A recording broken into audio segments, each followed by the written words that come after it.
All right. All right. Yeah. So we're talking about what is this AI on this Zoom.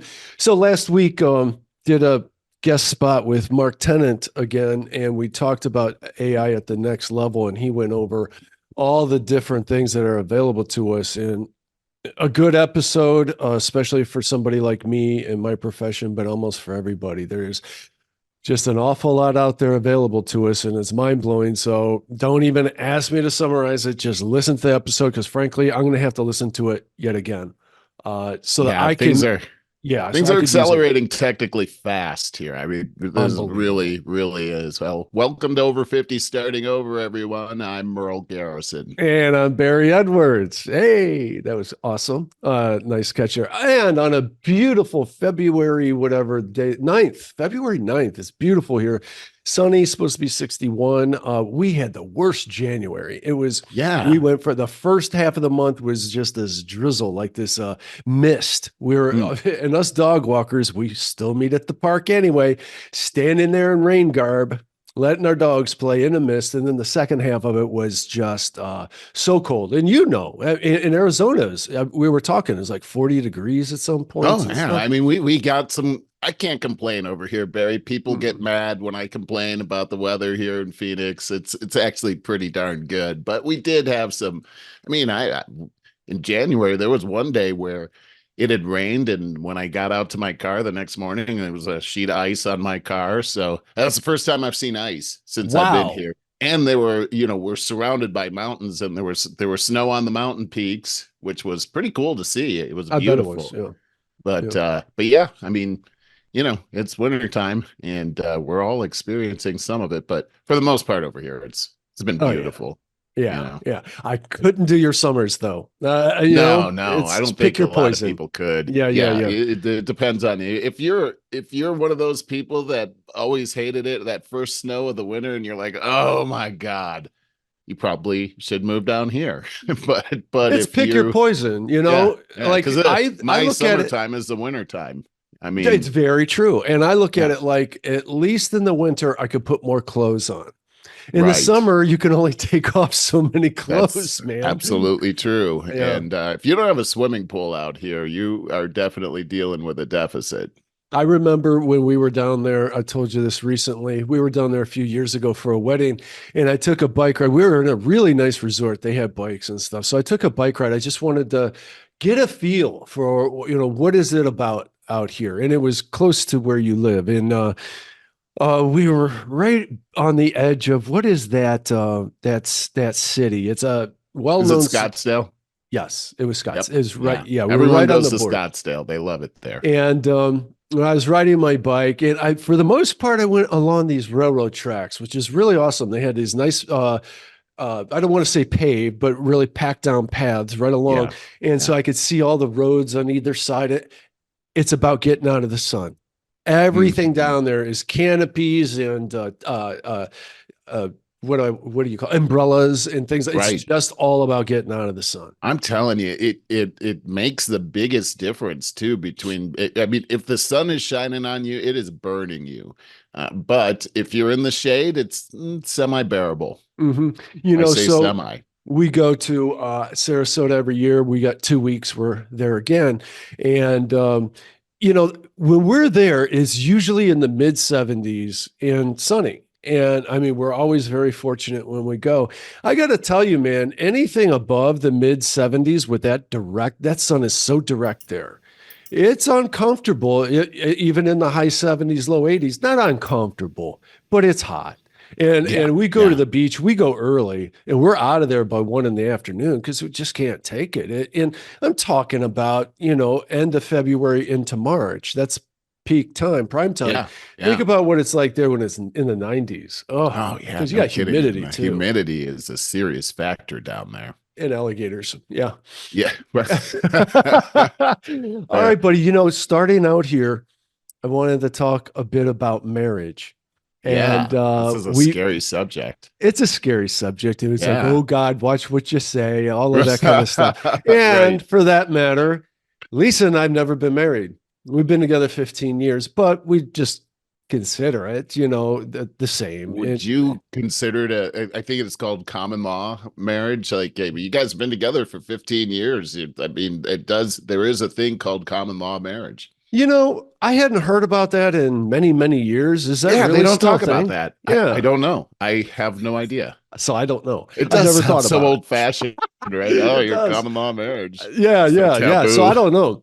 But here's what I do know is that we live together and we deal with problems, and we deal with good times too.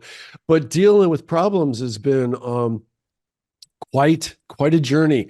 Prior to this relationship, dude, my longest relationship was 3.5 years. I had Wow. 3.5 year relationships, Hmm. and thought I knew. Now, there's advantages. Like, I've had so many relationships in my life with so many different people that I kind of know women. I got to know women in general and the different facets of them. But dude, there is nothing like being in one single relationship for 15.5 years where you see every side of each other and you've been through everything and you can't believe you actually came out the other side of a lot of things. You know what I mean? I do know what you mean. And You how long have know, you been married now?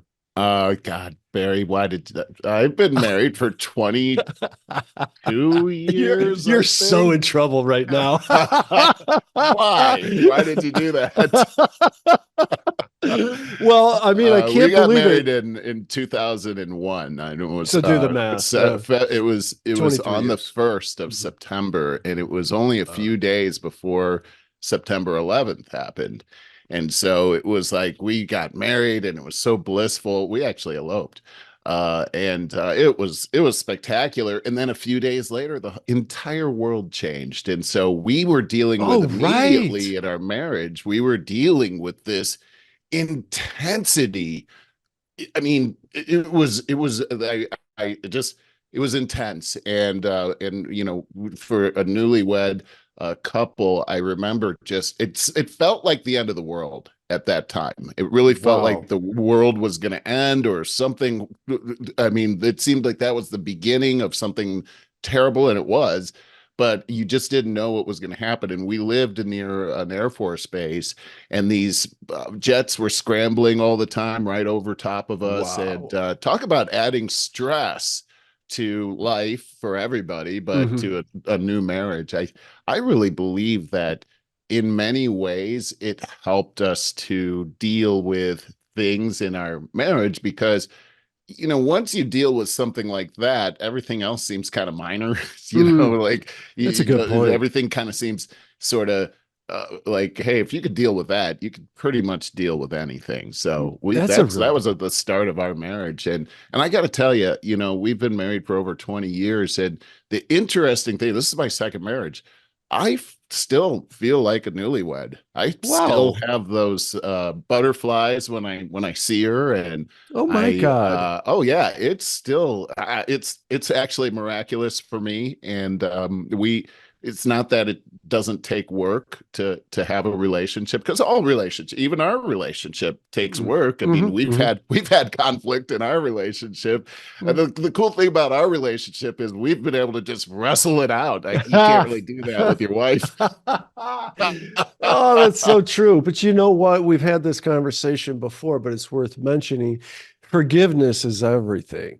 And if you got to be able to forgive yourself, but in order to do, you need to forgive other people. Man, you It's a said a two-way mouthful. street. Yeah. You are so true.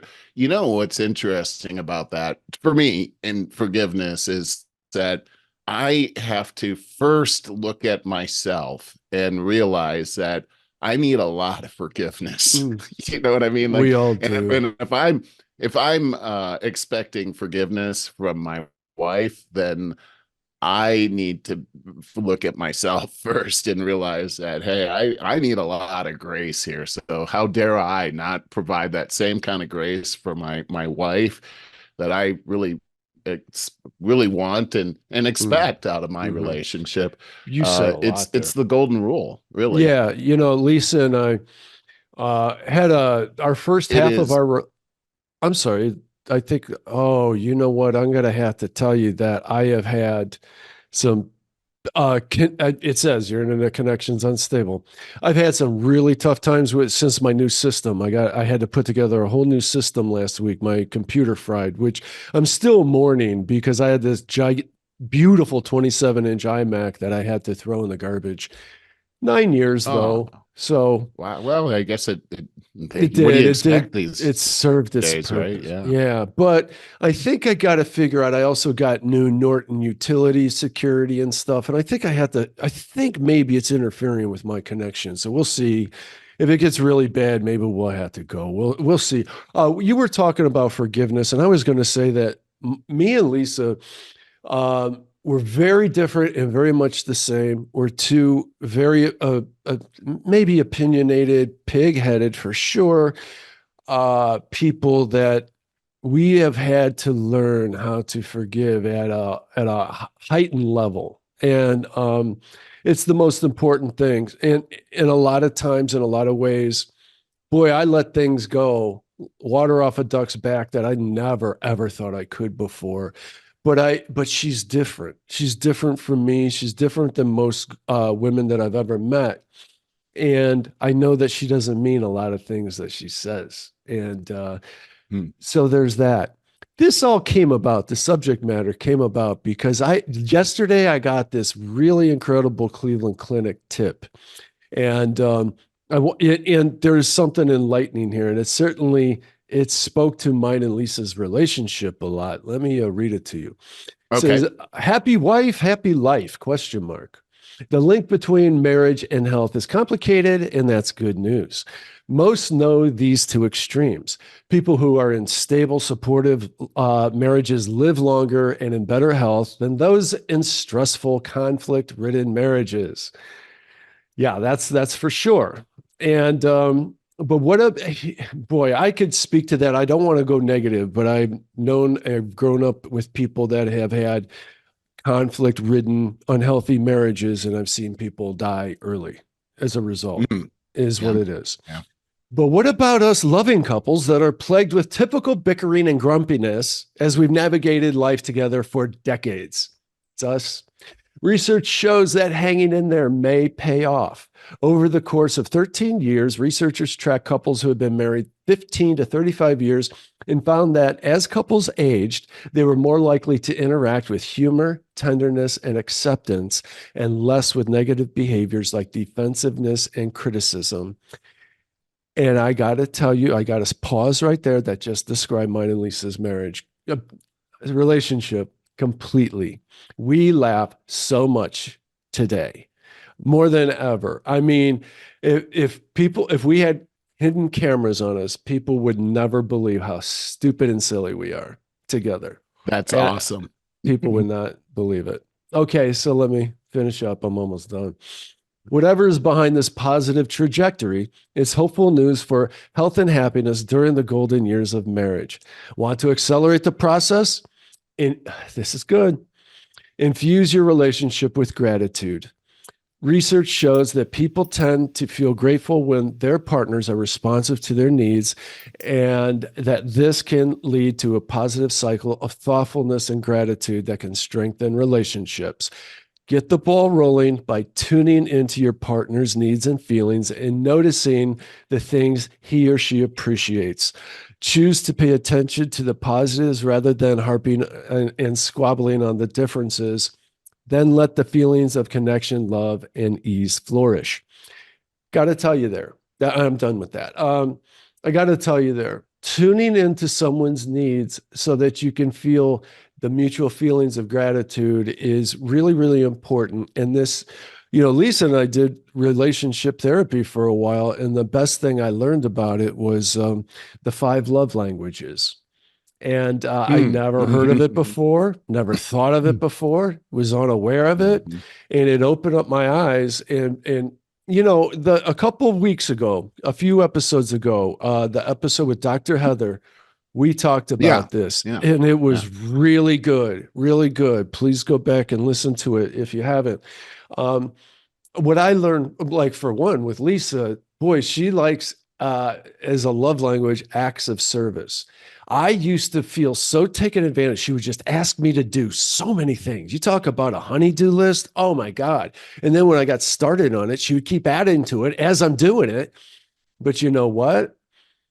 It's an act of love. Like today I accept it, I roll with it, and I enjoy it. She really, really appreciates it. And it's a big part of our relationship. I didn't know that. You Go know, ahead. that book was such a marvel when it came out because I Yeah. felt the same way. I think I'm an acts of service person. That's my love language, and so but it's not Anne Marie's. Anne Marie's So is yeah. spending time, Mm. and so here. But I was showing her my version of it, and she wasn't seeing. You know what I mean? Like she Yeah, I wasn't know what you mean. receiving it the way I would have received it. And it's like I'm doing all these things. What are you talking about? You know Yeah. what I And mean? my brother's the Uh, same way. And I didn't yeah, recognize that until I learned about it. And I was yeah, like, isn't wow, it? It's oh, interesting. wow. It's like, no, no, you're on the wrong frequency. This is the frequency that she Because could receive. Right. I'm a verbal guy. So I thought Mhm. everybody was the same and supposed to be Same. that way. Yeah. And if you're Yes. not, then you're not loving me. You don't, you know what? And this is what I said with Dr. Heather is when you learn these things, and there's more than five, but when you learn that people just express love in different ways, all of a sudden you're perceiving and receiving all this love that you weren't before. You just didn't Yeah. perceive it before. Huh. Isn't that That's something? really important, man. Yeah. It kind of goes both ways. It does go both ways. Perspective is everything, right? I mean, Perceptive is your reality. What you yeah. perceive is your reality. And it Yeah. could be entirely different, man. If you go in somebody else's head, I swear to God, you'd have a whole different reality going on even though you're in the same environment. Well, and you think about how arguments in relationships start are normally as a result of misunderstandings, and Yes. so this is a key is Yeah. in my relationship is that, hey, there must be a misunderstanding because I know my wife is always for me, and Mm. but sometimes I forget for some reason. Yeah. I Yeah. don't know why I forget that, but I Yeah. forget, and sometimes I'm reminded that, hey, I'm your friend. Remember? And I that's the know. thing. And it I'm on turns your out team. I said it that within the turns last out, week. Mary, and I hate to even say this, but it turns out that mostly the arguments and conflict are residing right here. It's happening Mm. because I'm perceiving something the wrong way. I'm inside of my head too much. I need to look in the mirror and look at myself first. And I think that that solves about 99% of the conflict right there. Is it starts right here Hmm. instead of looking at the other person. And I think that marriage is such a um it's a spiritual concept, really. If you Hmm. look at how marriage was invented from a Christian point of view, is Mm. God implemented it, and it was a mirror of our relationship with Him. And so this is this is our area where we can begin to practice the God kind of love, which is completely focused on the other person and not on self. And that is not a normal human thing. It's supernatural. And so, and we know it when we get married, it's supernatural because you really can't do that on your own energy. You're so we're all very we can't help it. We have a conflict, we have a bias, and it's because we live inside of our own bodies. And Mm. so it's hard for us to be that kind of focus. But we brought up the golden rule earlier. Mm. It's what the golden rule is you Mm. treat people the way that you want to be treated. Hmm. And then we're talking about the love languages. You don't treat them exactly the way you get treated, but the way that You they should want be treated for them to experience what you want to experience. That was kind of hard to say. It You know is, what I but it's mean? also so simple. Yeah, You know what? Because we yeah. learned that we had the good fortune of growing up in an era where we watched Sesame Street, and we're taught this at a very early age, and it's not taught anymore. And that's why there's so much Mm, anxiety in the world. mm, And mm. I swear to God, if all you, I had this conversation with my mom on the phone just the other day, And we were talking about spirituality, and she's very agnostic. And even though we grew up going to church as Protestants, and and I, of course, I said that I am very, very accepting of religion, and I think that this country could use more of it because of these values. And she was like, if kids were just simply taught to do unto others as you would have done to you, that's all you need. And I was like, Would my change the God, whole world, it would right? change the whole world. Yeah, And it that's the would. God kind of love. And that's the Uh-huh. kind of love that we need to bring into our marriages. If we're all about self, this is usually how marriages collapse. Yes. And Yes. and You, so this is the work part, Barry, that we talked about. It working to maintain your relationship normally means, getting out of yourself and focusing on the other person. And just like you said, when you start to understand the things about that other person that delights them, suddenly their delight becomes your delight. yeah, that's And exactly. it's Isn't that it's something? But it yes, extends beyond that's where that happy too. wife, happy life actually means, though, really. Yeah.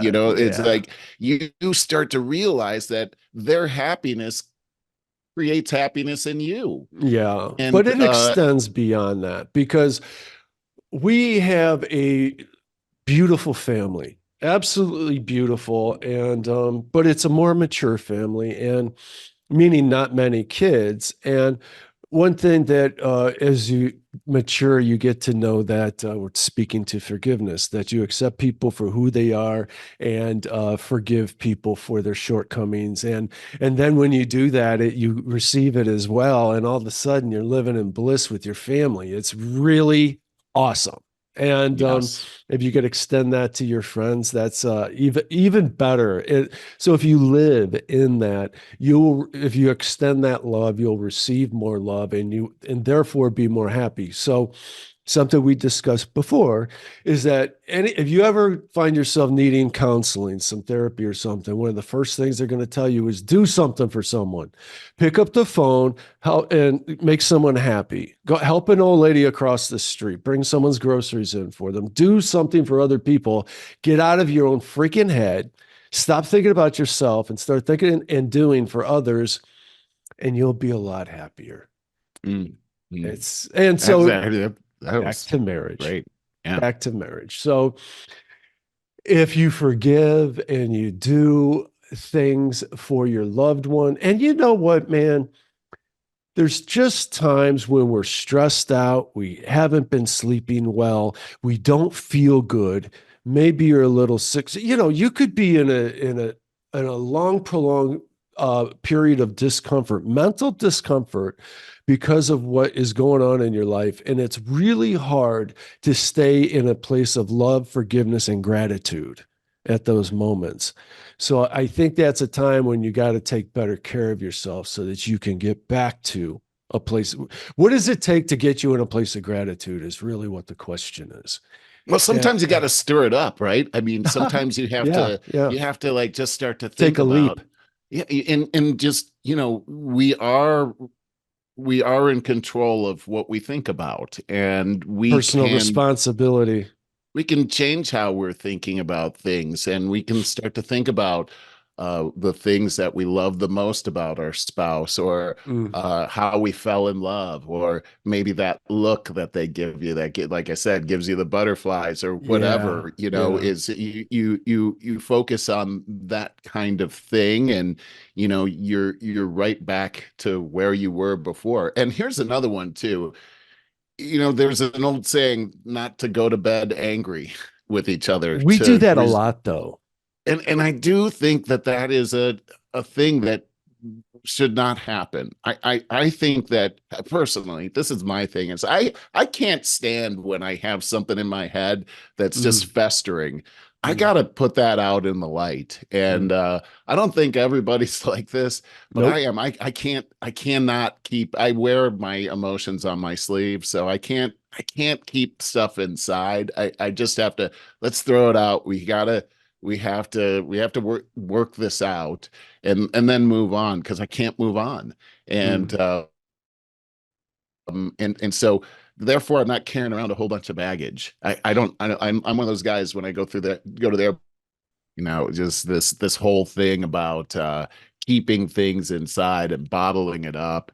Uh, at least in my own relationship with my wife, that doesn't work for me I think because that's a really good model. I think we've all read it, we've all heard it 100 times, but I'm going to tell you straight up, we don't do that. We will sometimes be angry at each other for days and really barely talk. And I can't even stand that. I'll The be whole honest not with you. talking. Holy cow, man! I can't. That's the There's worst for honestly me. times I gotta tell you, I mean, I'm gonna get in trouble for this, but she's Sicilian. And there's times I'd rather just not hear anything rather than Well, the alternative. So I'm sorry, Lisa. I'm sorry I said that. But you know what? I think it's important to see other perspectives. I don't want to sit here and pretend that I'm perfect. We're perfect by any means. We're very imperfect, but we've been together 15 years, and man, I love her with all my heart and with all of our imperfections. And I'm sure I'm not easy to have a relationship with. So there's that. yeah, I think just realizing that actually is something that fosters even more love is when you realize how Yeah. unlovable, like when I realize how unlovable I can be, and then Yeah. I have a wife that loves me. I'm very, very grateful for that. Yeah. And that brings it back down to the thankfulness, the thing, when you're grateful, it causes happiness. And it Yeah, just man. really does. Just hey, the gratefulness is a key. Be I gotta tell grateful. you, man, I've been living in a lot of gratitude for about the last year or so. And I know that Charlie has a lot to do with it, our beautiful dog, because we start off every morning meeting up with all of these beautiful people with their beautiful dogs. That's heaven right there for me. Dog people are so nice. They So are. nice. That's one thing I miss about having a dog. I just loved all the interaction I was Yeah. having with all the neighbors and everything. And when my Yeah. dog passed away, it was much more than just losing my friend, Uh-huh. my dog, but all these relationships that I had formed with my Yeah. dog were gone. I mean, Yeah. they were just gone. I remember seeing one of my dog friends a few months afterwards, and it was almost like they didn't recognize me because I didn't have my dog with me. Yeah. Right. And then it was just like, oh, hey, but it was almost like we didn't have anything to talk about anymore because Yeah. I don't That's have like my seeing dog. someone from the gym in street Yeah, clothes. Like, I yeah, and you're know just you like, from somewhere. hey. Hey, Well, that was a trip, man. I think we should move on because we got a lot to talk about. Yeah. And Okay. I'm man, a game. lot has, and I think that for the most part, you're going to be leading the rest of the show, taking the lead on it because it's mostly political, but it's worldwide implications. There's so many things that have gone on. I There's too cop many things. too many, and I am just, I don't want to just throw out a bunch of anxiety and negativity with the rest of the No, show, but I no. am dismayed. I am completely dismayed with our Dismayed. government, It's a good word. with all of the wars that everybody's on. You know what a good word is? The Hmm. last word that you texted me, as far as I can recall, is uniparty. Yes. Yeah, That that's what are we're dealing with.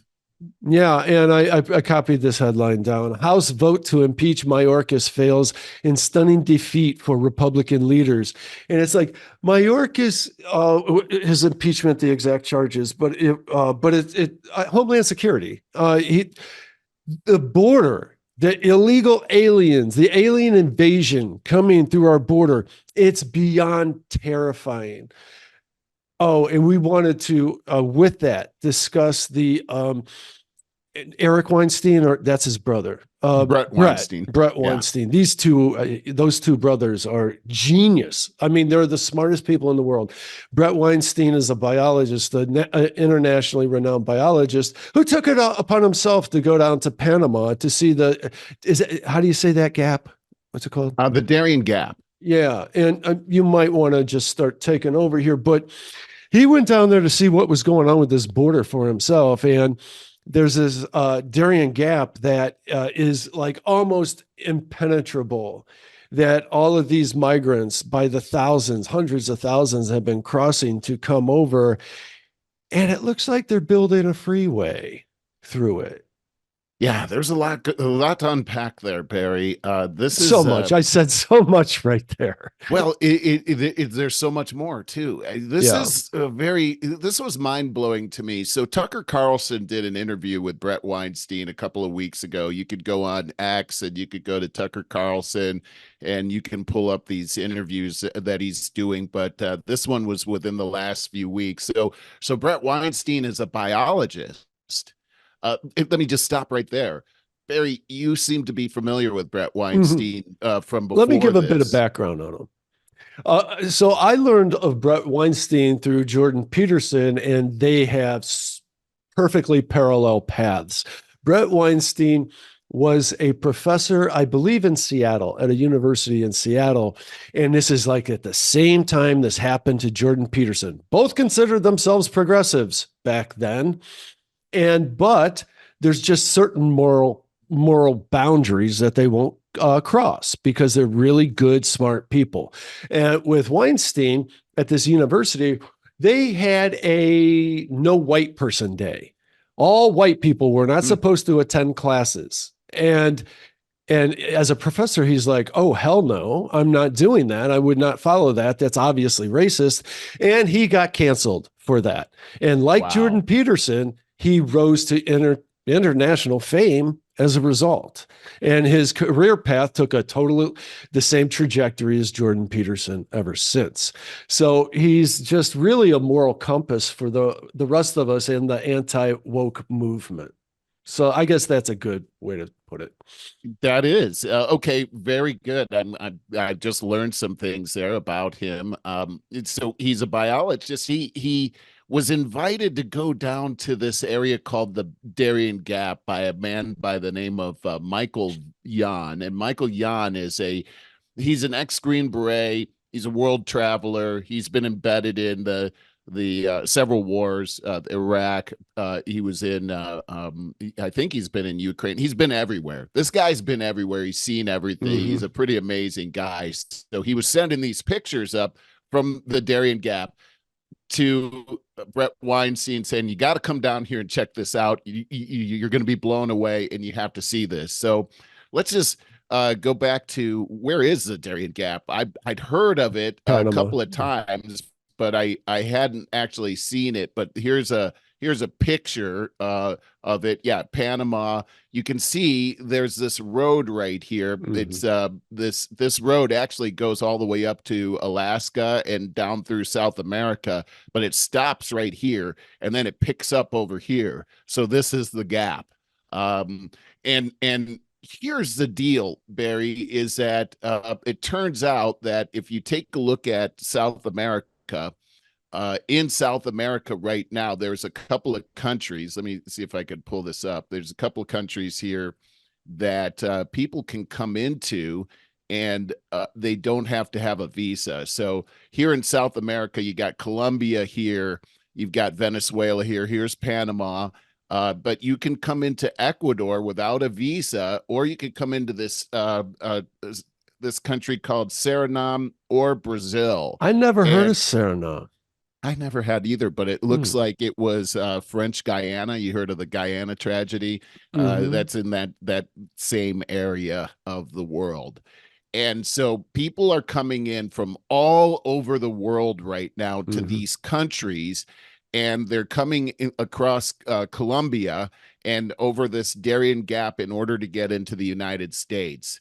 Why are they doing that? Well, it turns out that they're all being incented to flee economic Strife. yeah, economic turmoil, economic tyranny. Mm-hmm. They don't have economic, and they're looking for economic asylum. And so the United Nations all over the world is incenting these people and financing these people to come into these countries and go across the Darien Gap, because what they're being told is that the United States wants them to come over. The United States wants them. Now, keep in mind that the number one contributor to the UN as far as finances is the United Oh States. yeah. So it is our tax dollars that are financing this. The unfortunate thing that we're finding out is that they're incenting these families to go across this Darien Gap, and they're completely unprepared for the monumental obstacles that they're about to go across. And so this little gap area is 60 miles long, and it's some of the toughest terrain in the Mhm. world. It's a rainforest. That little, you saw how narrow that strip is. Mhm. It's a part of the continental divide. And so this mountain range goes all the way down across there. So that's all mountainous area, and it's rainforest. Yeah. They have mud in there that's like quicksand. It's mountainous. There's one mountain called the La Montaña de Muerto, the Death Mountain, and it's called that because people die up there. People slip off the mountain all the time and die. Other ways they die as they slip, they fall, they break a bone. There's no way for anybody to It's carry them out of said there. you'll see a lot of bodies on your journey. So the deal is, Michael Yon has estimated that about 10% of the people going across the Darien Gap die. Mm. At the time he was saying that, it was 2021. About 100,000 people had gone across the Darien Gap that previous year, meaning about 10,000 bodies are littered along that 60-mile route. But last year, 520,000 people went across there. And Thanks, so Joe. we've got they're being incented by Mhm. our own tax dollars. Yes. 52,000 more people decaying there along that pass. Keep in mind the Vietnam War that we fought in, that was so horrible. 54,000 U.S. soldiers were lost during a 10-year period of Wow. time. This is 1 year last year. Wow. That many Wow. people died along the way. Now, the people that make it through that have basically lost everything. They have They been leave their belongings behind and they can't everything carry because their it's too belongings. it's It's too raining. tough. It's Yeah. too tough. The other thing is that they get to the other side, they're exhausted.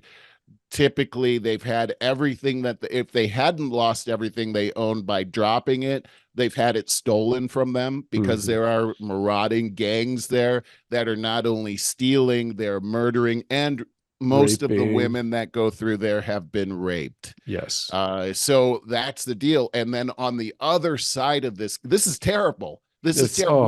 We're incenting these people for what? For what purpose are we incenting them to go through that? That is really a sick thing. Let's talk When they about it for a moment. Now, because my understanding is because nobody will talk about this in the right, media. right. My understanding is one for votes. Obviously, if 75% of them vote Democrat, then well, that's what they want.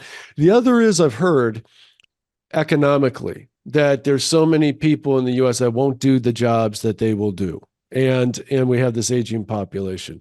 So let's hear your point of view, because as I said, nobody will talk about that. Yeah. Why do we Well, not close this border, and not only not close it, but incentivize all these people to come over here? Why? And this is beyond epic proportions. And then we got to get to why this Mayorkas has not been impeached. I cannot well, wrap my head around your question is a great question, and I'm going to tell you that I don't know the answer. I have speculation on the answer, and I just want to tell you this about this Bret Weinstein interview. I it. have so much respect for this guy, because what he Sure. said was that he as he went through this, he said, now, a lot of this I saw, and I'm going to report to you what I saw, but a lot of what I'm going to say is going to be hypothesis, and I'm Oh, going to correct. separate those things out so Glad you that you said know that. what my hypothesis is. And I say that's true journalism right there, Yeah, the way that he separated from a that out. So biologist. And he yeah, did not see a single journalist out there, it that's what's so mind-blowing. isn't it? Okay, like the only guy It's out there is infuriating. Michael Yan. He is a journalist. Michael Mm, Yan is a mm, journalist, so he was the only one. mm. And so I don't know the answer. I have speculation, and here's my speculation. It seems like there is a tremendous coordinated effort that is worldwide to destroy this country, and our own federal government seems to be Bought off. working to destroy our own country. I They are bought think off. I they think are. he made it clear that basically it's kind of like 9/11. They turned our freedoms on us. And then all of a sudden, now we get strip search at airports because of that, right? They turned our freedom against us. Now, what they've figured out is how to turn capitalism against us, our own greed. We use capitalism, we use that greed, that hunger, and so to incentivize people to build great companies and inventions and things. And it's been a huge success. But everybody can be bought, apparently, in our Well, government. it seems like there's an elite contingent that is incented by a worldwide government that they feel that they are a part of, and that's where their allegiance actually is. Mm. And so, yes, part of it is that they're being bought off, and they're being compromised or they're being blackmailed. There's a lot of this stuff going on. But Bret Weinstein was asked, "Is it?" Migration, or is it an invasion? And as we'll move forward in this interview, what he said was it's both. Yeah. And so here's what he found on the other side of the Darien Gap are these camps, Yeah. and they're in Panama, and they're run by the Panamanian government, and they're allowed to go into these camps and interview the migrants. And what they found was that the migrants were very happy to be interviewed, because whenever they saw Americans, they wanted to be in America. They were friendly towards the Americans. What they saw in the camps were men, women, and children in these camps that had made it through the Darien Gap. And they had tragic stories of how they had made it. And in the camp, you could see signs. The United States had sponsored all of these supplies for them. The United States flags were everywhere. These are UN facilities and NGOs, lots of NGOs that are a part of financing this whole thing. Now, the thing that he found extremely interesting was that there were other camps there. One of them was called Camp Vicente, and this particular camp he was not allowed to go into by the Panamanian government. They're not allowed to even take pictures of the camp. And so they did take a couple of pictures, but they had to do it from a distance. And so what they did was they tried to talk to some of these inhabitants that were in the camp that had gone out into the city. These were all men. They were all Chinese. Yeah. They were all military age. There were some women, absolutely no children. When they talked to these people, they were very elusive. They didn't want to talk at all. Michael Yan is a person that has been around people that were oppressed by government, where they don't talk because they're afraid of the government, and he knows all the signs. What they're saying is that's not what these people were. These people were not afraid of their government. They were seemingly a part of the Chinese government, the CCP. Mm-hmm. And what Bret Weinstein was showing is that it looks like this whole migrant thing, this migrant tragedy that's moving up from South America into the United States, is a cover for the invasion of the CCP. And they're using these migrants to infiltrate into the United States, and that these people that were in these camps for the Chinese didn't come across the Darien Gap. If you go back to that map that I showed you at the end of the road, they take boats and totally avoid the Darien Gap because they're provided with supplies and money to afford to be able to do this. So these camps were totally different than the other camps. And what's being exposed here is an invasion by the CCP using a migration to keep their cover. Now, with that being said, all part of their plan. Was it 2035? This is 2030 is you'll own nothing and love it. Yeah, that's their agenda 2030 to world domination. Yeah. And he's referring to agenda 2030 as a UN agenda, and you hear it all the time from Klaus Schwab at the WEF, which is a part of the UN, by the way. And I so yes, isn't it interesting? The WEF, all those meetings in Davos, and you hear what they're saying. They're behind all of this. That's a part of the UN, the World Health Organization, where we've got Dr. Tedros poisoning everybody. He's a part of that's part of the UN as well, the World Health Organization, the World Wow. International Monetary Fund. They're all connected together. And this is what I'm saying. This is a massive globalist movement. It's not just the CCP. These people are all tied together. The whole you can't impeach Mayorkas. That's all tied together to this too. Yeah. And by the way, I'm going to say this whole thing where we were under the impression that we had this party system with Democrats and Mm-hmm. Republicans. Mm-hmm. Well, the fact is that the Democrats and the Republicans have to know about this.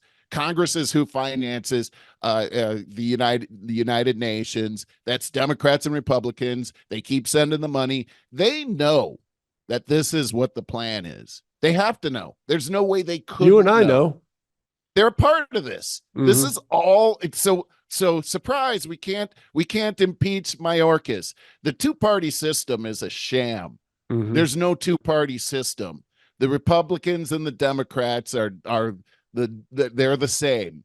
They're working together apparently to destroy this country. I hate to say this because it sounds crazy. If I would have said I this know. 3.5 years ago, that would have been the end. But Yep. now that we have all this evidence, it's hard to say that that's not what's happening. And even like not last week, but the last time you and I talked, where we heard Carrie Lake and that whole thing where the Mm-hmm. Republicans were going to bribe her to stay out, and then Right. she doesn't put that tape out for a year. Come on, man. What is Mm-hmm. going on here with our government? What's going on with our FBI where hiding things from us? What about the CIA? Mm-hmm. I mean, come on. And don't get me started on Ukraine, because I just saw Tucker Carlson's interview with Putin, and my God, Oh, did you? I didn't see it yet. it's Did it come out. out It last night? came out last night, Oh. and there's a saying in the Bible that says everything a man says sounds right until you hear the other guy's story, the other side Yeah. of the story. Yeah. And I'm telling you, Barry, first of all, I know this whole thing is connected because and you can tell. Look at the border bill that came out last week. The border bill had not just our border. They call it the border bill. That's about our border, right? How come Ukraine money was in there? How come Right. how Right. come Israel money was in there? These things are I all wish we tied had just a together. little bit of a say about where our tax dollars go, Yeah, because they're going everywhere that I don't want. and that's it, Barry, because we spent a lot of time on the Declaration of Independence when we first started this show, and that's it. It says in there that we're supposed to have government of the people, by the people, and for the people. This is supposed to be by the consent of the governed. But when you see what's happening in Ukraine, well, first off, you and I don't even know what's happening in Ukraine. Mm-hmm. They're not telling us. We can see what's happening on our border. We can't see what's happening in Ukraine. That Right. seems to be an awfully convenient little gimmick for those that are fleecing America. Mm-hmm. They can just say, "Oh, the terrible Russians," and "Oh, this is crazy Putin. He just wants to kill people and then take over all of Europe." Mm-hmm. Well, when you hear Putin talk, first off, he's very clear-headed in his thinking, which I found to be kind of refreshing, actually, after Let me hearing our ask you. politicians. So was it translated? Was it Yes. dubbed? Or what did you have to read Yes. sub captions? No, or? I didn't have to read sub captions. They had a really good translator. So Okay. they were sitting, facing each other. They both have like an earpiece. Mm. So when Putin talks, it was really interesting to see Putin talk because you can hear him speaking in Russian, but then there's a guy that's translating that has a pretty good personality too. So he seems to be matching Putin's personality because Putin's kind of animated when he's speaking, and you start to get to understand the personality of Putin. Like you never actually got to see anything like we this. don't think of him as a regular person. No. But when you see this interview, it's like the first thing he does is he goes into Tucker asks him about Ukraine and why do you think that you have these stakes in Ukraine, and so Putin starts out by going, "Hey, is this an interview? Is this a talk show or an actual interview? Because if it's a talk show, I can't go into these I can't actually go into detail, but if it's an actual interview and we can draw this out, and Tucker's like, it's an interview. He goes, okay, I'm going to bring you back to 800 AD and talk about the history Wow. of Russia. And he goes through this amazing history where you start to learn how Ukraine has been a part of Russia for hundreds and hundreds of years. In fact, Ukraine means fringe. There was never a country called Ukraine. Mm. In Russia, it means fringe. If you take a look at where that territory is, it's on the fringe of the Russian territory. Mm. And so Ukraine's not really a place, it's an area of Russia. Even Poland was called Ukraine. Mm. So it's very Because we interesting how used to refer to it as the Ukraine. isn't that Uh-huh. interesting? So, As if which it would was a be territory. the fringe, right? Yeah, yeah, yeah. Exactly. And Yeah. so he goes into I'll try to cut it short, but he goes into this whole thing where right around World War I, World War II, the Western powers were incented to get that territory aligned with them to weaken the power of Russia. Mm. And so what they started doing was saying, you're not really Russians, even though they spoke Russian. You're a different nationality. Same thing with Poland. You're a Mm. different nationality, and they got them to really have more allegiance to the West instead of to Russia. And this was all strategic and political. But as you start to listen to his story, you start to understand, hey, this is why they want to hang on to this whole area. But he goes into what happened around 2008, where the CIA came into our Ukraine and actually fostered a coup and took over the government. And we none of us knew this when this all started, but as we've done our research, we're understanding. Yep, the CIA was involved in this. Mm. They Of got course. rid of the old president that was duly elected, and although corrupt, he was duly elected by the people, and they put their own guy in there, and then they fomented a whole war against the eastern colonies or the eastern part of Ukraine because they speak Russian. They're more aligned with Russia, and it turns out that this whole thing started because of the economy. This was an economic move, which really was hurting Russia to try to cut off the Donbass and that whole area. And there was a whole existential threat to Russia. This wasn't just Russia wanting to get in there, but it all hinges on NATO and the fact that Russia was promised that NATO would not expand to the east. There was no reason for NATO to expand to the east now that Russia was not the Mm-hmm. Soviet Union, and the West broke those promises. And once they started Yeah. putting Ukraine in the sight of, hey, we're going to make this part of NATO, that was the last straw. Because if you look at Ukraine and that becomes a NATO state, now you've got missiles pointing at Moscow only 400 miles away. The Mm-hmm. United States would never want Chinese missiles in Mexico pointing at Washington. Why would Putin want that pointing at him? And he Mm-hmm. hasn't done anything to deserve this. And this whole thing about if you give him Ukraine, he's going to expand. He's going to take Poland. He's going to take all these other places. He completely dismisses that whole thing. Now, do I believe him? I don't know. All right. You're right. I mean, it's not like he didn't think about what he was going to say before he went on air. He Yeah. knew exactly what his routine was going to be. But I agree with you. What we're seeing is the other side of the pancake. So, But what he talked about, though, Barry, is he talked about, why are you wanting to mess with me right now, America? You've got your own problems. Can't you yeah. see what's happening at your border right now? Your border is a mess. Why are you focusing on all of my stuff? Then he It's a goes very into this good point.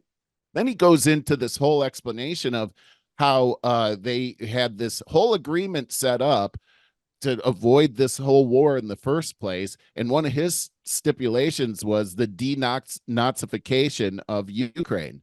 And so Tucker's asking him about, well, what about these Nazis? What are you talking about? And he goes into this history on how the Ukrainians during World War II were loyal to Hitler, and that they used Ukrainian soldiers to completely put the kibosh on Poland and to exterminate Jews and Poles and other Russians. And so there's this whole history of loyalty to Hitler from back in the 40s, and the people that were leading that loyalty have now become national heroes within Ukraine, which has sparked all of these different Nazi cells within Ukraine, and it's very popular. And that these people were all behind the coup that happened, which ultimately started this war in the first place. And so there's all this stuff that's going on that no one in our media ever talks about. Right. And the interesting thing, Barry, is how much these pundits here in the United States were so irritated that Tucker Carlson would interview Putin, so much like Hillary came out to talk about it, and how, oh, Tucker Carlson couldn't even keep his job at Fox. He's just a puppy dog and he's ruining. I'm telling you, these people are scared of what came out.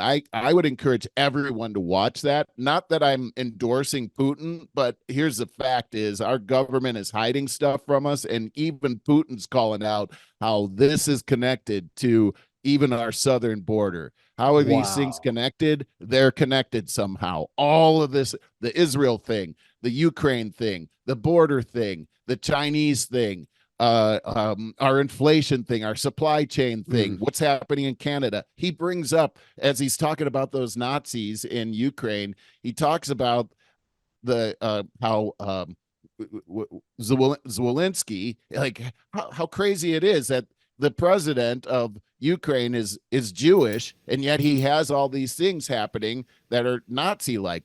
To his point, Zelensky goes to Canada. He's celebrated in the Canadian Parliament, and then they bring this guy up that says, "I fought the Russians in World War II." He's from Ukraine, and they all they're celebrating him. Yay! They actually give him a standing ovation. Turns out that guy fought for the Nazis in World War II. He's a Nazi. Oh, and they're my all God. It was Zelensky brought him there. Wait a minute. Who fought for the Nazis? He would have to be 90 years old. He was an old man that they brought, and they brought him. This is all this year, within the year. They brought him. They brought Zelensky to the Canadian Parliament, and they celebrated this guy that fought against Putin. Oh, I see. Or really fought against Russia, and he's Ukrainian. Well, it turns out that all these Ukrainian people fought on the Nazi behalf. And here's Zelensky brings one over and celebrates him. A Jewish president brings a Nazi to Canada, and they all celebrate him. And then it comes out like a couple days later, you guys celebrated a Nazi, and they're all trying to push the press down on it. Again, when we started hearing about there's Nazis in Ukraine, it was like, come on. Yeah, right. Like every time somebody wants to get somebody's skin ruffled, they say Nazi. Yeah. You know what? If I say I don't like Hillary Clinton on Facebook, I'm going to be called a Nazi. Yeah. Everyone's a Nazi. But then here's the other thing that we've heard, Barry, is we've heard about these labs in Ukraine. Oh, they're developing all these viruses in Ukraine. Oh, that's crazy. That can't be happening. Is it crazy? Now it's like, it's something Bret Weinstein said in that interview, just going back to that, is that we have to forgive ourselves for thinking these crazy thoughts now, things that we would never have thought before, because now anything's possible, Barry. Let me say that clearer. I remember when he said that, and I was like, wow. In fact, I would encourage everybody to listen to that interview. Bret Weinstein is very succinct with his words. He doesn't waste a word. No. What he said right there, as I've heard a lot of other people say, a lot of people I respect, is if you hear conspiracy theory, you better pay attention. Yeah, Don't that's the scoff. truth. You That's better the pay truth. attention, because that they've used that conspiracy theory BS to as a what's the word, to discredit everybody who's about to unveil something. Yeah. Yeah. And I mean, the CIA came up with the term to discredit anybody that thought there was more than one shooter in the Kennedy Mm-hmm, mm-hmm, assassination. So mm-hmm, that's where it comes from. It's been very effective. And in mm-hmm. fact, you It don't even has. have to Who say wants to be a fool? conspiracy. You don't even have to say conspiracy theory. All you have to do is say conspiracy. And I mean, Yes. conspiracy is a real thing, Mm, but now they've taken the meaning right out of that word, mm-hmm. which is what they do. Yes, correct. Let They're me good at that. let's bring this closer to home now. I want to ask you how you would put this in your words. One, how the hell was Mayorkas not impeached? And two, how the hell is Biden not impeached for treason? And no one Well, talks about it. I think that he should be impeached for treason, but I do think that our government is rogue now, and that he's never going to be impeached for that. One thing about impeaching Biden, if it first off, you don't have enough votes in the Senate to actually convict, so impeachment is kind of a waste of It's time. kind of like impeaching Trump or whatever. And then the other, yeah, it's a lot like that. But the other thing too is if it actually does go through, then who do you have? You get Kamala Harris, That's a and so really that's that's a sort of good the point. impeachment insurance. Yeah, Ah, I think Biden's got bigger problems right now, and it has to do with this report that just came out yesterday. It was the IG report on. Had you seen this? The IG report that I came out is don't Biden's think so. own DOJ said he has diminished faculties, and here, let me just pull up this article There's a because shocker. this just came out yesterday. So remember all the documents that Biden had Yep.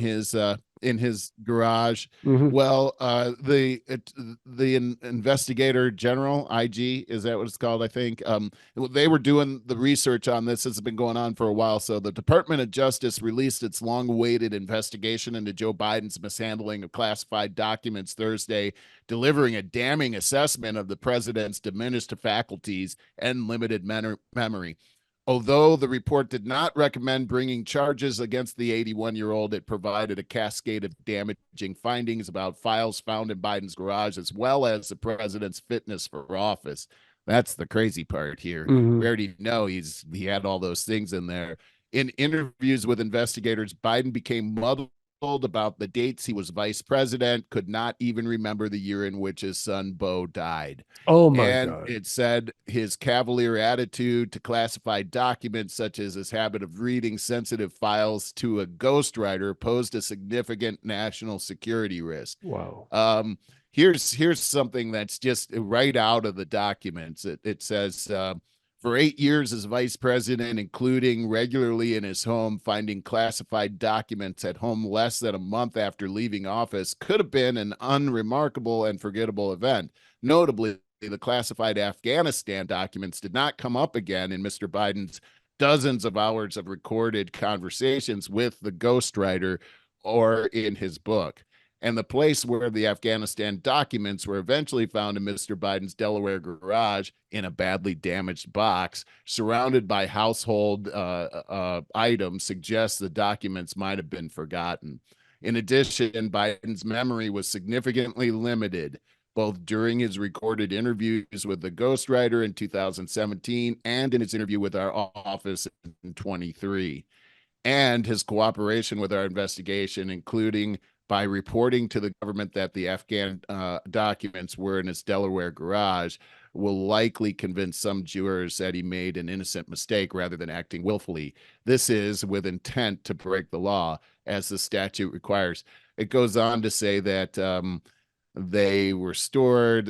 It could have been a mistake, but then it goes into his knowledge that he couldn't remember these things. So the IG has decided not to bring up criminal charges on Biden because what he's saying is that that he would be seen as an old man that What? was had good intent, Oh my uh, God. but uh, Oh my God. but he What if would that be were Trump? convicted. And Just replace I mean, the seriously. Biden with Trump and read that whole thing all over again. And what the hell? Well, Ah, it's interesting because he had a press conference over this last night, and I would say that this press conference was probably the worst press conference, not only for Biden, but probably for any president that I can ever remember. Because what happened was, first off, Peter Ducey, of course, comes out and he's saying, "Hey, it seems like you got a real problem remembering things. Are you still fit to be the president?" And the mm. president says to him, "Yeah, I'm still fit to be the president." He goes, "Well, it seems like they're saying that your memory isn't there anymore." He goes, "My memory's here. I remembered. I just to show you, I remembered that I to call on you or something like that." It was like, what? That's like he What? said just a few days ago. He was quoted. He said about Trump. Oh, of course. Of course. How do you say it? Of course he wants to debate me. Who wouldn't want to debate me? Like, dude, Yeah. you just insulted the hell out of yourself, and you don't know it. Well, the rest of the press corps just went on the rampage about, you said, when people were questioning you about your memory, you said, watch me. Remember you said that? Mm. And then the woman says, yeah, well, we've been watching you and we're very concerned now. And so, I mean, this was coming at him from ABC, Mm. NBC, CNN. They were all It's in his on, alliance. look, his alliance fell apart and they all are questioning. And now I'm thinking he's facing not impeachment, but the 25th Amendment. Oh, yeah. But I think then, look, man, they put all their eggs in one basket. That guy. So what are they going to do? Harris? the fun, it's funny because he went on to describe the situation in Israel, and he started to talk about Egypt and the president of Egypt, but he actually called him the president of Mexico. And I mean, this guy, he couldn't, I mean, that happened while he was trying to defend his memory. And then when they Wow. asked him about, well, they said you couldn't even remember when your son died. He waxed in offense. I thought, how dare you ask me that? I wear my son's rosary every day that I got at Our Lady of, couldn't remember the rest of it. Oh And my he God. went on Okay, to, so we it got was an it was horrible. election coming It was up horrible. in November, and we got Trump trying to be taken out at the knees for the last 4 years, more than that, more like the last 8 years, and War Machine Nikki Haley hanging there by a thread, just hoping that he does get taken out. So then she's anointed, and that would just destroy this country in a minute. Or on the other side, we have maybe Joe Biden, who's clearly incapacitated. Even his alliance admits it now. And who do they got waiting in the wings? This country's a Nobody. mess, man. Well, and look at it. I mean, with Trump, you've got the Supreme Court hearing yesterday where, you've got Maine and Colorado who have effectively taken Trump off the ballot. Yeah, And we've got primaries that's all happening and an kinds of election messed. coming up. So the Supreme Court weighed in on it yesterday. They don't have a decision. It'll be probably in the next couple of weeks, but even their liberal justices were saying, look, they're trying to apply the 14th Amendment, which if you take a look at the 14th Amendment, it's such a, I can't even believe they're using the 14th Amendment on this. Of course, the 14th Amendment was used to free the slaves, but in it, there's a section on Section 3 of the 14th Amendment. It talks about how if you were a part of an insurrection, that you can't hold a public office anymore. Right, But it's right. funny thing about the 14th Amendment, at the beginning of the 14th Amendment, it says that no one can have their life, liberty, or pursuit of happiness taken away from them without due process. Mm. Okay, so here's Trump. They're saying he's an insurrectionist, so we got to apply the 14th Amendment and take him off the ballot, but they've never tried him I know. They haven't convicted him, and they haven't even, he's not accused in court of it. So he No, has all of had that. no due process. And so that's not going to work for them. Mm-mm. It seems like this is going to be a 9-0 vote. So he's going Mm-hmm. to be back on that ballot again.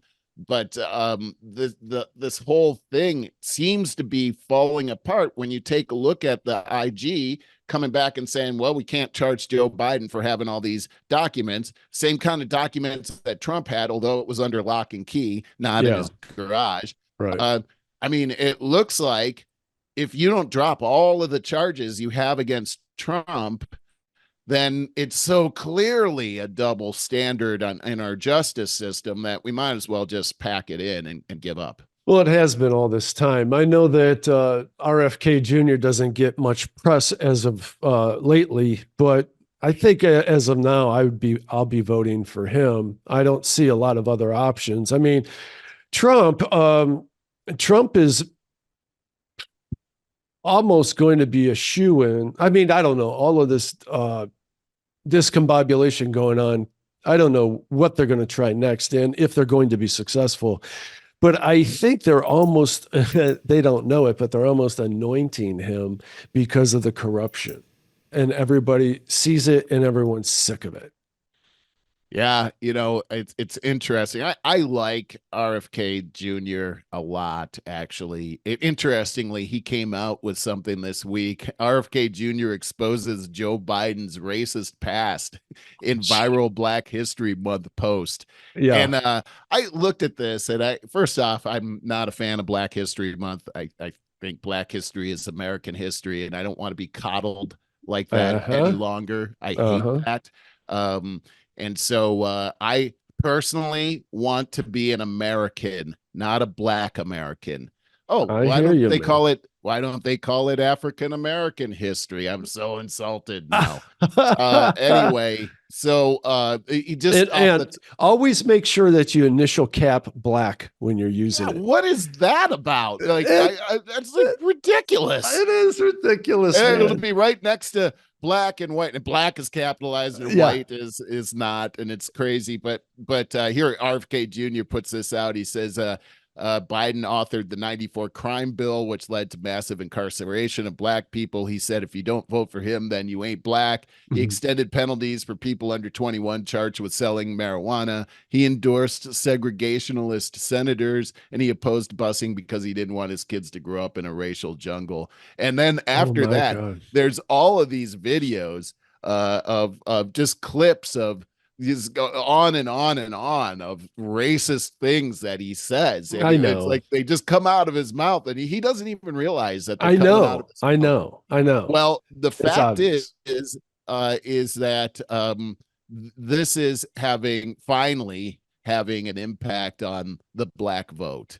Hmm. And we know that the Black vote is a big, first off, the Democrats have owned the Black vote since the 50s, and they've never had to turn back. But what we're seeing here is that these policies of Joe Biden have been completely impacting Black communities. So we've talked a lot about immigration today, but where do you think those immigrants are going to?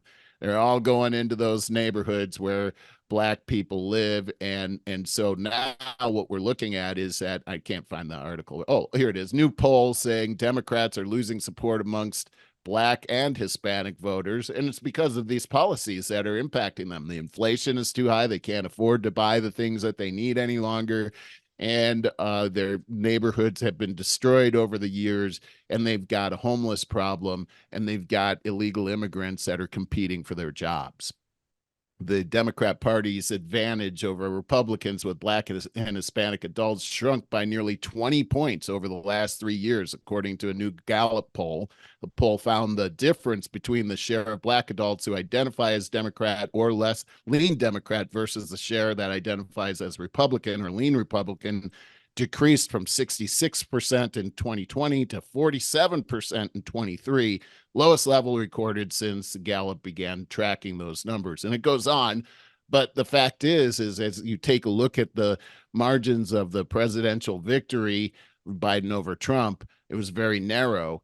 and these are the kinds of things that they're going to be facing as they look at a declining president. When I say declining, declining in popularity, declining in mental health, and declining in support from the Black and Hispanic community.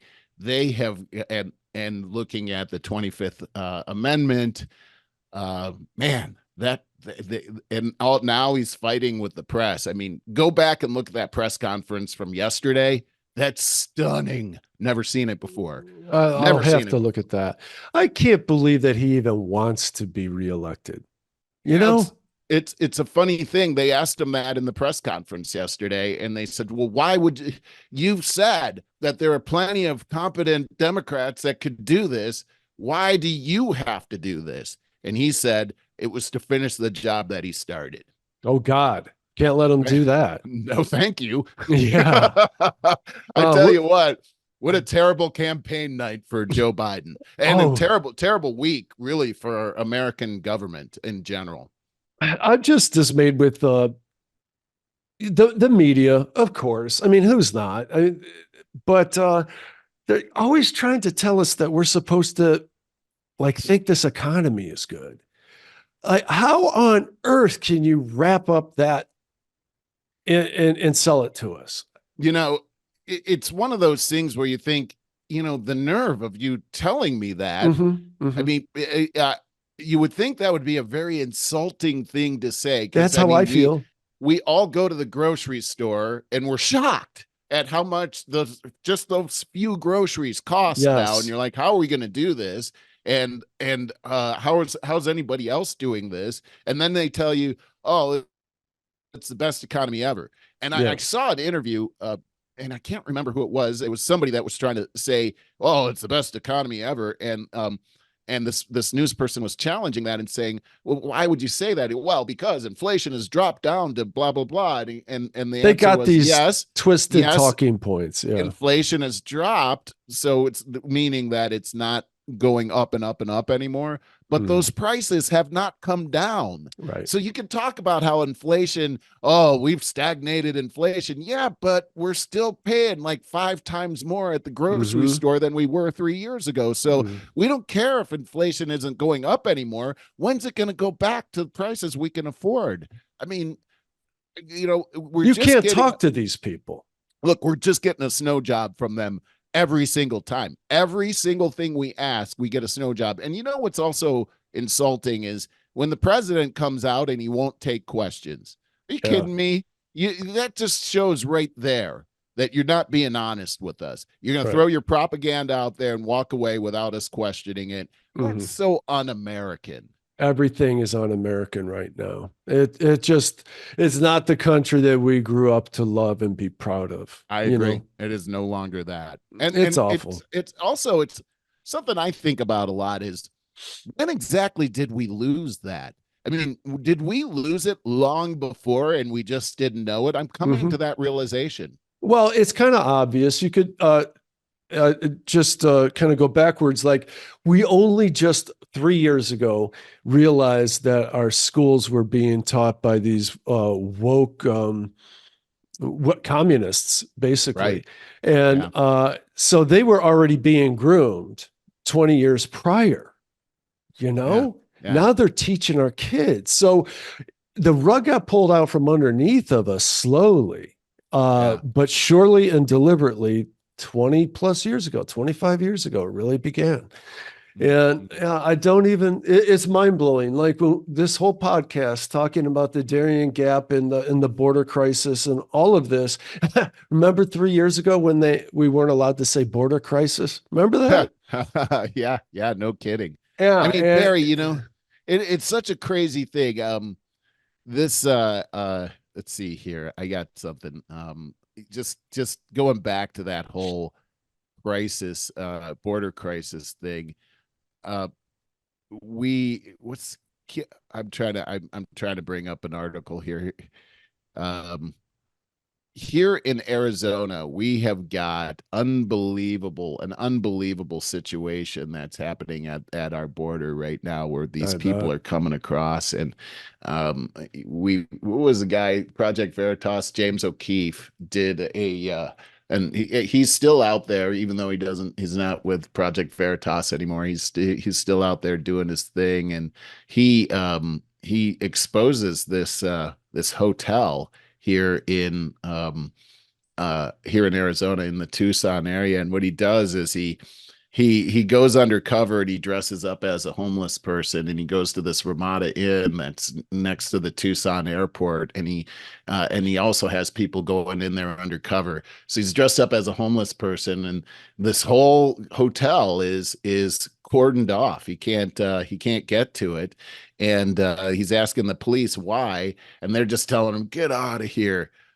Here's the deal, is that we've got hotels that have been commandeered by NGOs and also by our government. In this particular one, this Ramada Inn by the airport has all military age, young men from all over the world being held there and then being transferred to all other parts of the country, all of that being paid for by our federal government and NGOs.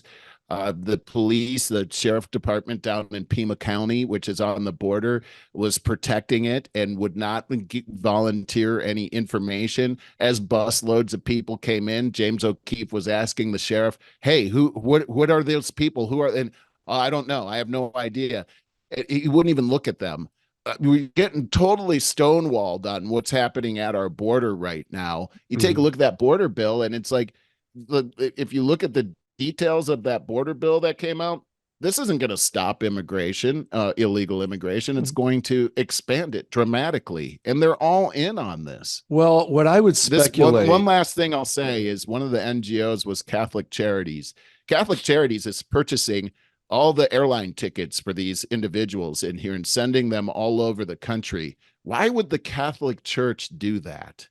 Makes My you wonder. my speculation on what they're doing at that Ramada Inn and holding those young illegal immigrant males is they're going to ship them off to these democratic cities and do what they did to New York and force these mayors to call their bluff. Hey, you wanted this? Here you go. And I mean, I think Arizona and Florida and Texas are the few places where Americans are still trying to be Americans and trying to do the right thing for this country. I agree with that, but when you see how the Pima County Sheriff's Department was cooperating and hiding they were hiding these people. I don't see them as actually trying to do something to force anybody to do anything. What's happening here in Arizona is a red state, and they're trying to turn it into a blue state, and they're Same with trying to do Texas. everything possible. If you take a look at what happened with the governor race with Katie Hobbs, I mean, they inserted her in here. We've got this terrible crisis happening at the border. I haven't seen Katie Hobbs one time. I haven't seen her speak not one time since she's been the governor. Mm, What is she doing? mm, They're making it happen. They're trying to destroy the state that I moved to escape tyranny out of yeah. California, where you brought up the teachers union. That was Gavin Newsom's number one donor, was the Mm, teachers unions. They're I trying to do believe the it. same thing over here by bringing these people in here and sending them all over the country and bringing them all over here. And when you think about how these people are coming in for free and we're giving them all this money, these are tax dollars. These are if you donate to the Catholic Church, they're using it to do this now.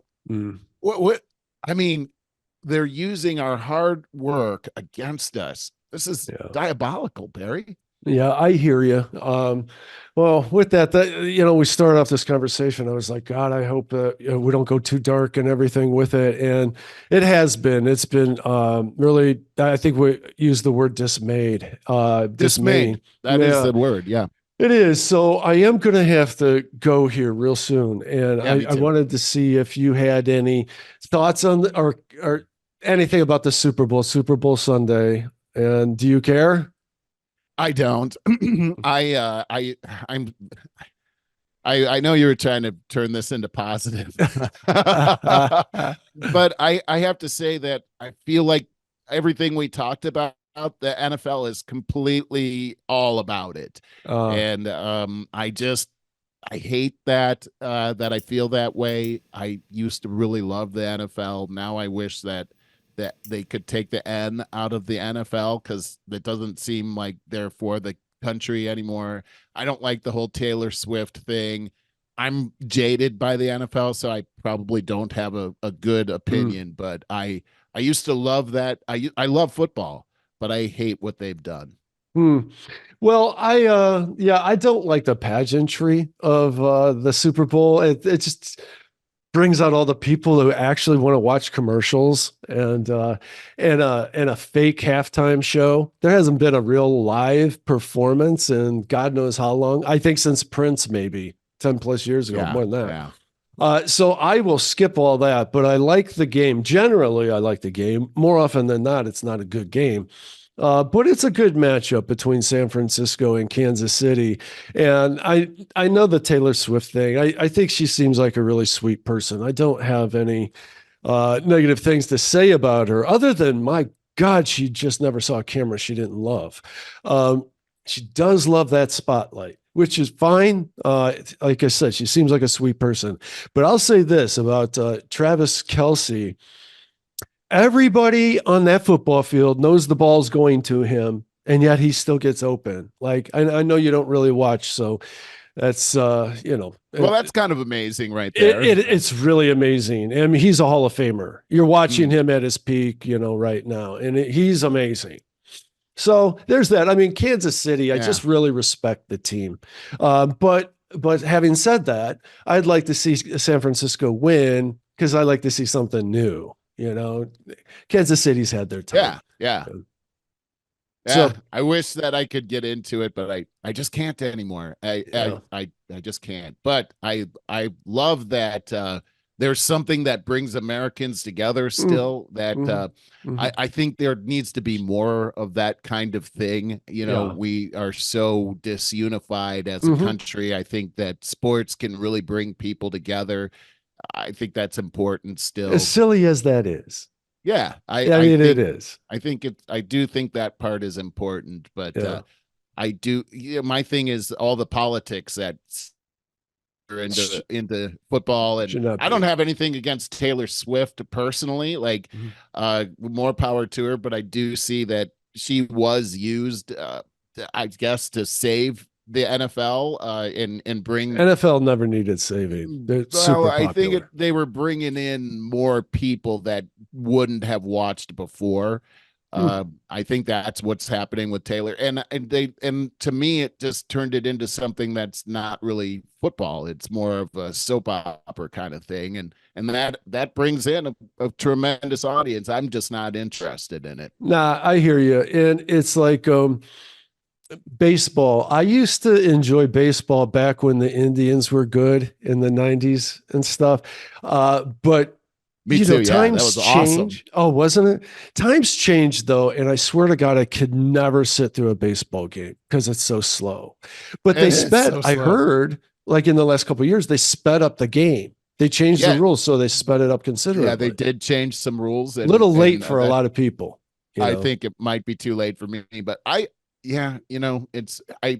not the sports fan I used to be. That's for sure. I know. As I've gotten older, I find the concept silly, and especially like the Cleveland-Pittsburgh rivalry or the Ohio-Michigan rivalry.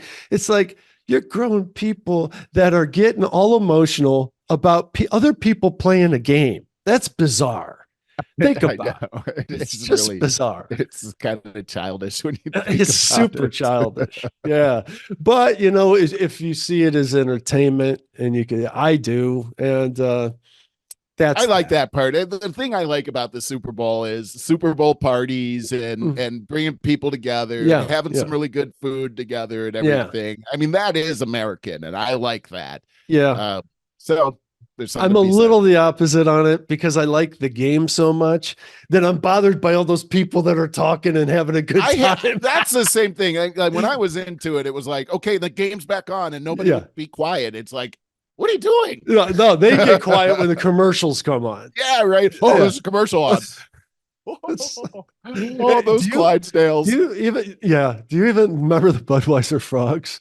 Yeah, I do actually. Or was that whole Those, thing? yeah, those are some good commercials. I liked those. Do you even know who the halftime show is this year? It's not Taylor Swift. I don't think so. I I'm gonna pull it I up. don't. Yeah. How much will Usher make performing at the Super Bowl? I've heard good things about him. He's our R&B guy, big singer. It's not. I'm definitely not going to be watching the Usher show or any of that. But Yeah. I wonder if yeah, he'll really sing though. Because it's been they nothing none but of lip them do syncing anymore. for Yeah, right. they And don't do that. that used to be like I remember when Ashley Simpson went on SNL Oh, it ruined her 15 whole years. career. It did. It did. And it was a Yeah. big deal. And today we expect it to be lip sync because my God, they better put on a nice dance show because that's really what it's about. It's I mean, bizarre. Everything's it is. bizarre. When you look at like just the whole entertainment industry is with AI now. Oh, There's a whole thing going on where it's like, this whole thing might be ruined now. you And know, poor Nilly Vanilli. I mean, aha, my right. goodness. They could have They stuck it out for a while. Yeah, they would have been mega stars Top now. of the Like top of the charts.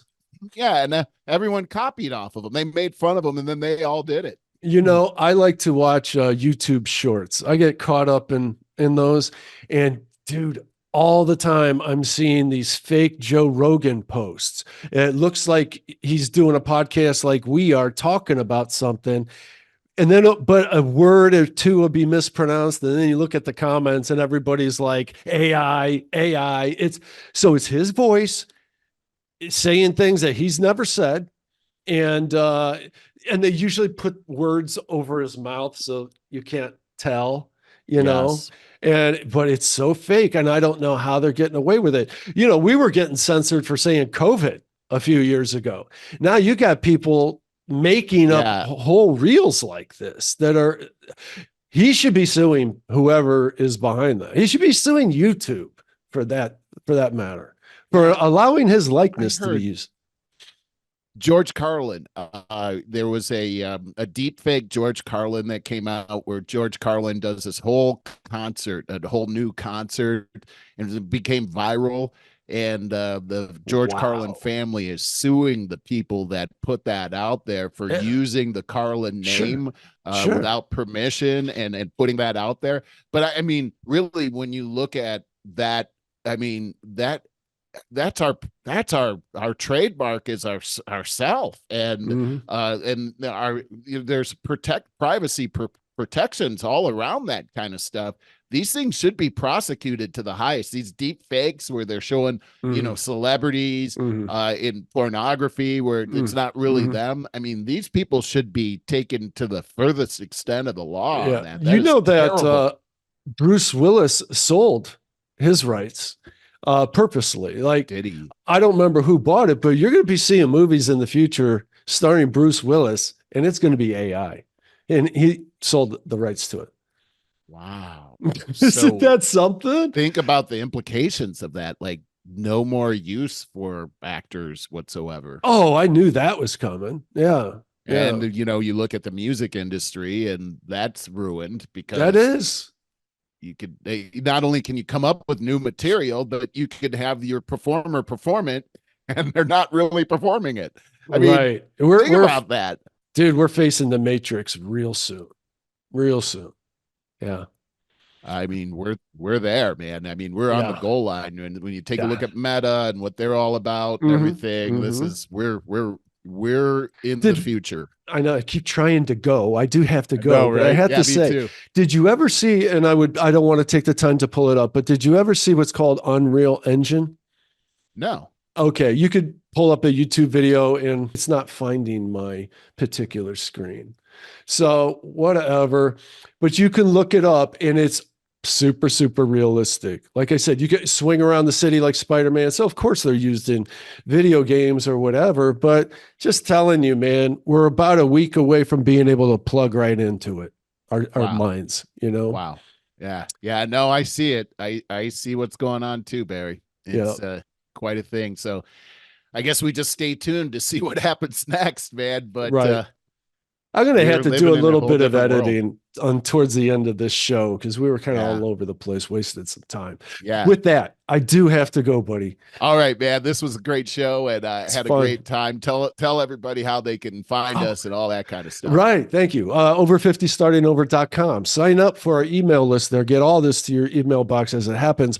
YouTube, go to Over 50 Starting Over. Subscribe. Please share. Leave us a comment. That'd be great. Most importantly, I think you should go to Apple Podcasts, sign up there, and leave us a 5-star review so that we can reach more people. That's all we ask. That's all we ask. Thank you. Right on. All right, buddy. All right, have a great weekend. All right.